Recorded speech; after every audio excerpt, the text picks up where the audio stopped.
Hello, my friends. So let's get down to brass tacks on the doings, shall we? So, we have the Codex. Opening the gates are one of the foundations of my practice. What do I mean by that? I mean, opening the gates means you're cracking the space between who you are and what that energy is on the other side. It's the union of where you can project yourself in your psychic body through an intermediary, through a design, through a pattern, and basically create a tunnel into which you move from this reality into one that you choose. So that as you do that, you've got something that you can build upon. You have some way to interact with these energies that allow you to change who you are, what you're doing, why you're doing it, and your root motivations. So if you use the planetary gates, you can change and modify who you are in relation to those energies on purpose. So if you need to change behaviors, tapping the gates and opening the way is an excellent way to do this. No pun intended. So it's on page 335 of the Codex, which is originally written in 2010. It was a really interesting experience. Like the whole book was just channeled in about 3 days, like 800 pages of content. Fantastic experience. Um, so as you see by the opening and the type of work involved in the various processes of the work, there's quite a bit of setup on needs to do in order to maintain a stable gate between the worlds. And so this comes through the different elemental seals, using those as an anchor around the gate. So those are on pages 326 to 327. So this is a little bit after that. This gate that you create within yourself or in a physical object or whatever medium that it is that you have chosen to achieve such results is up to you.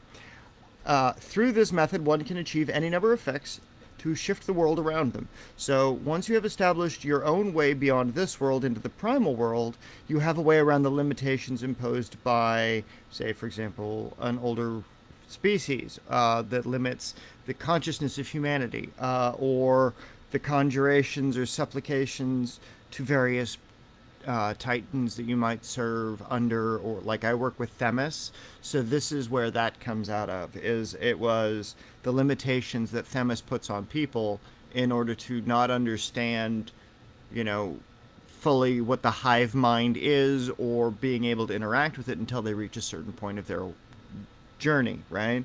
Um, I would venture to say that what is presented is the high art of the fallen in a new dimension of understanding. So in this case, I went on to say that the opening of the way is basically, it allows you, if you understand that you are in a fallen world, to regain the keys of heaven with these methods.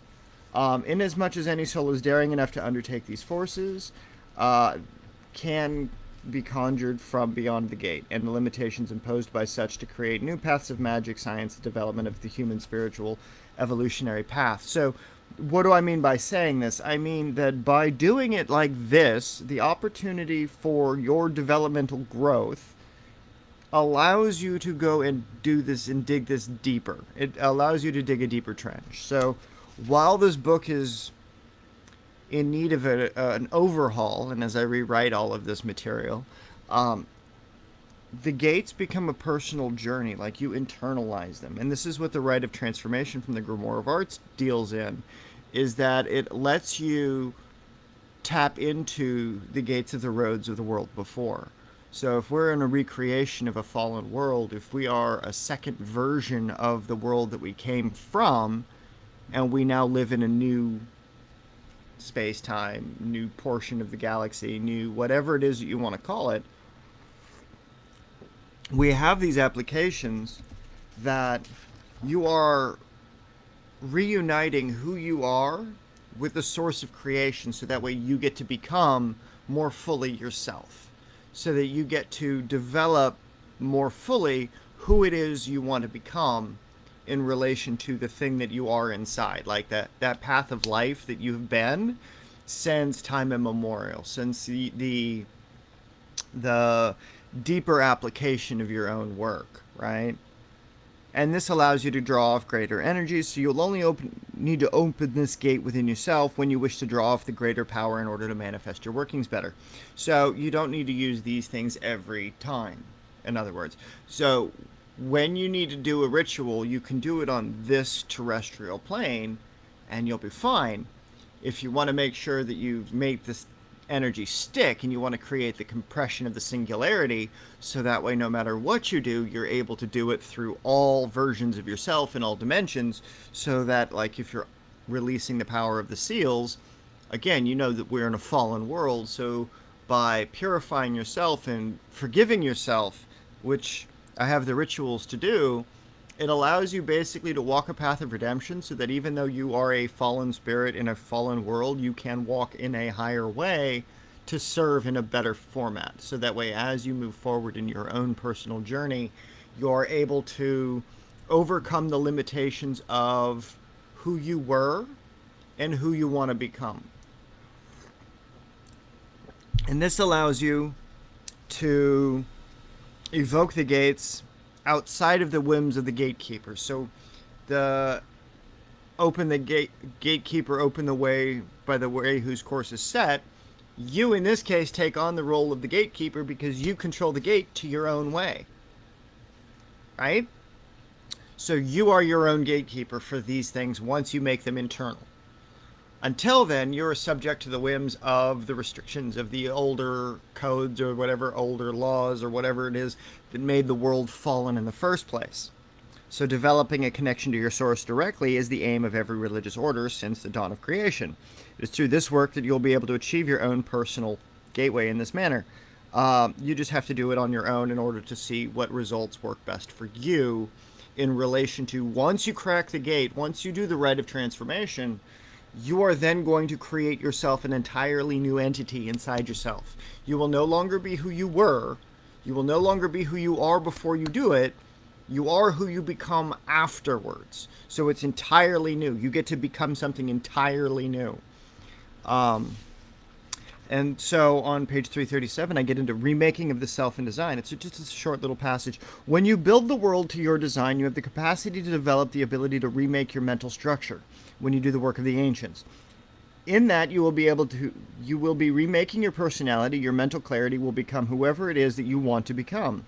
It is possessing qualities of another mind, another personality, another perception, and precognitive existence, where existence is as if you know it, been there, and lived it.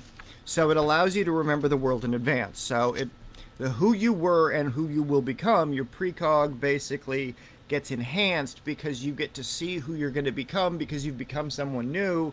And so by becoming someone new, you're no longer who you've been. And when you have major times in your life which flow backwards into the past, connecting to your roots, and the developing the center of consciousness that allows you to act on your focus.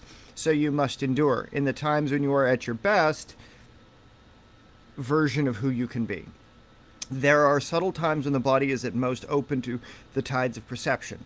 To have the power to see, feel, exist, and remember the past as if you were riding along as a memory. When your future self is recalling to your lower self, or your lower self is calling to the future selves, current memories as through the moment of clarity, you become at one with the all. So you become the god of your own creation. So you are not an individual servant of the divine that is external. You are now an internal, motivated creation that you have set your own creation to be. So, like when you conjure the elemental seals, right? And you're going to crack the seals. Setting up the seals in the first place requires blood magic, at least the way that I did it. And so by bonding your elemental nature to your behaviors of what is the air, what is the earth, what is the fire, what is the water, right? You do those because you are the spirit. You don't need to include the seal of the spirit because this entire work is to crack open that seal so that way you can release the full power of your spiritual being while you're still alive, so you don't have to go to the underworld in order to do this. So when you're conjuring the elemental seals for the earth, as I summon forth the primal earth by the covenant of blood, come forth through the seal of the earth. In this case, that is your body. For the air, I summon forth the primal breath. By the covenant of blood, come forth through the seal of air. The fire, I summon forth the primal fire. By the covenant of blood, come forth through the seal of fire. Right? So you have the body, you have the breath, you have the blood. I summon forth the primal seas. By the covenant of blood, come forth through the seal of water. Well, the fire and the blood, again, are similar. You've got the fire is the behavior, is your spirit, right? The primal seas is your blood, the DNA strand that moves through you. So in this case, you're calling upon the different aspects of your body in order to release. The conjuration of the seals of 8 move on to, I call forth that which is beyond the veil by the powers that created the world. I call forth the primal spheres of the one who opens the way. Be summoned forth the cosmic mind. Be summoned forth the essence of time. Be summoned forth the primal darkness. Be summoned forth the light of creation. Be summoned forth the essence of death. Be summoned forth the essence of life. Be summoned forth the essence of spirit. I give my body unto my fire, and I become the lord of blackened fire. I call forth the watchtower of the shadows and open the gate to the worlds. I forge by these forces this plane that shall be created, hence by my creation. And my will forges the bond between the earth and heavens by my blood and the eternal fire. And from these raw forces I create the gate between the worlds. Forth from this gate I now create by the sacred and the infernal united within in thought. Right? So as you do this work, you now charge your body in a way that allows you to conjure the gate.